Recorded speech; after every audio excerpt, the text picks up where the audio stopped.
형들, 코스피가 사상 처음으로 6,700을 뚫었어. 2026년 4월 28일 장중 6,712포인트까지 치솟으면서 역대 최고치를 경신했거든. 근데 바로 다음 날부터 분위기가 싸해졌어. 오픈AI가 내부 매출 목표를 달성하지 못했다는 뉴스가 터지면서 AI 산업 전체에 불안감이 확 번진 거야. 미국 필라델피아 반도체 지수가 3%대로 급락했고 엔비디아 마이너스 1.6%, 마이크론은 마이너스 3.9%까지 밀렸어. 여기에 FOMC까지 겹쳤어. 4월 30일 새벽, 연준이 기준금리를 3.5에서 3.75%로 동결했는데 문제는 반대표가 무려 4명이나 나왔다는 거야.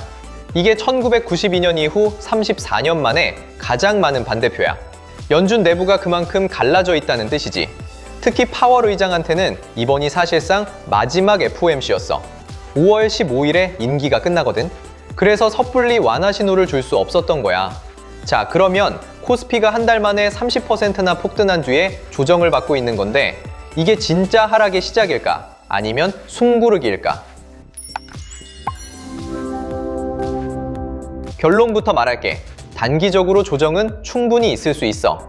하지만 AI 반도체 수요 사이클은 살아있어. 오히려 지금이 기회일 수 있다고 보고 있어. 왜 그런지 하나씩 뜯어볼게. 먼저 단기 조정이 올 수 있는 이유부터 보자.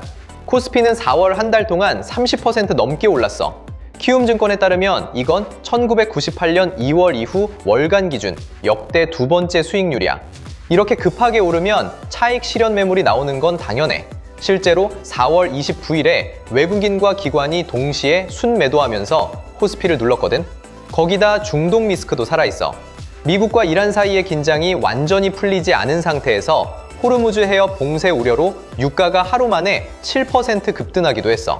유가가 오르면 물가가 오르고 물가가 오르면 금리 인하가 멀어져. 연준이 매파적 태도를 유지한 것도 이 유가 때문이라는 분석이 많아. 그래서 단기적으로는 좀 더 출렁일 수 있어. 여기까지가 걱정되는 부분이야. 근데 형들, 진짜 중요한 건 지금부터야. AI 반도체 수요 사이클이 꺾였느냐? 이 질문에 대한 답을 찾아보자. SK하이닉스의 2026년 1분기 실적을 봐. 매출 52조 6천억 원, 영업이익 37조 6천억 원, 영업이익률이 71.5%야. 이게 얼마나 대단한 거냐면 엔비디아 영업이익률보다 높아. 반도체 역사상 전례가 없는 숫자야. SK하이닉스 컨퍼런스 콜에서 CFO가 뭐라고 했는지 알아? 현물 가격이 좀 약해졌다고 해서 업황 피크아웃이 아니라고 딱 잘라 말했어. 수급 부족이 지속되면서 가격 상승 사이클이 과거보다 장기화할 가능성이 높다고 했거든. 실제로 2026년 1분기 D램 고정거래 가격이 전분기 대비 90에서 95%나 뛰었어. 낸드도 55에서 60% 올랐고 2분기에도 상승세가 이어질 거라는 게 트렌드포스 전망이야. 그리고 결정적인 게 있어. 4월 29일 장 마감 후 알파벳, 아마존, 마이크로소프트가 동시에 실적을 발표했는데 셋 다 어닝 서프라이즈를 기록했어. 알파벳은 매출 1,100억 달러로 전년 대비 22% 성장했고 구글 클라우드 매출만 200억 달러로 63%나 뛰었어. 더 중요한 건 캐펙스야. 알파벳이 올해 설비 투자 전망을 1,800억에서 1,900억 달러로 상향했고 아마존은 올해 2,000억 달러를 투자하겠다고 했어. 키움증권에 따르면 메타를 제외한 세계 하이퍼스케일러의 올해 캐펙스 합산이 약 6,600억 달러대로 올라갔어. AI 수요 확장과 투자 사이클이 계속된다는 걸 수치로 보여주는 거야. 형들, 이걸 정리하면 이래. 빅테크가 AI에 돈을 더 쏟겠다고 했고 그 돈은 결국 반도체 수요로 이어져.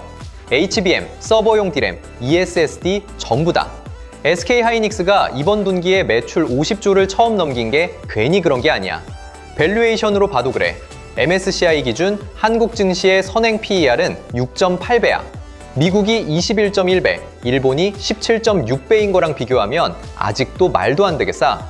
대신증권은 코스피 반도체 업종의 12개월 선행 PER이 5.2배에 불과하다면서 마이크론 수준까지만 올라도 추가 상승이 충분하다고 분석했어. JP모건은 강세장 시나리오에서 코스피 8,500까지 열어뒀고 물론 리스크는 있어. 중동 상황이 안 풀리면 유가가 계속 높은 수준에서 머물 거고 그러면 연준이 금리를 못 내려. FOMC에서 연내 금리 인하가 사실상 물 건너갔다는 분석도 나오고 있거든. 하지만 이건 반대로 생각하면 금리가 못 내려오는데도 코스피가 사상 최고치를 찍었다는 거잖아. 금리가 아니라 실적이 시장을 끌어올리고 있다는 증거야. 삼성 자산운용도 말했어. 코스피 EPS가 연초 410포인트에서 668포인트로 63%나 올랐다고. 정리할게 형들. 지금 시장은 한 달 만에 30% 올랐으니까 숨고르기가 올 수 있어. FOMC 매파 기조, 유가 불확실성, 차익 실현 매물 이런 게 단기적으로는 부담이야. 하지만 AI 반도체 수요 사이클은 전혀 꺾이지 않았어. SK하이닉스 영업이익률 72%, 빅테크 캐펙스 6,600억 달러, D램 가격 90% 급등. 이 숫자들이 다 말해주고 있어.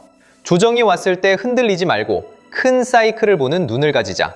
나무만 보지 말고 숲을 보자는 거야. 오늘 영상이 도움이 됐으면 좋겠어. 그러면 구독이랑 좋아요 한번 눌러줘 형들. 다음 영상에서 또 보자.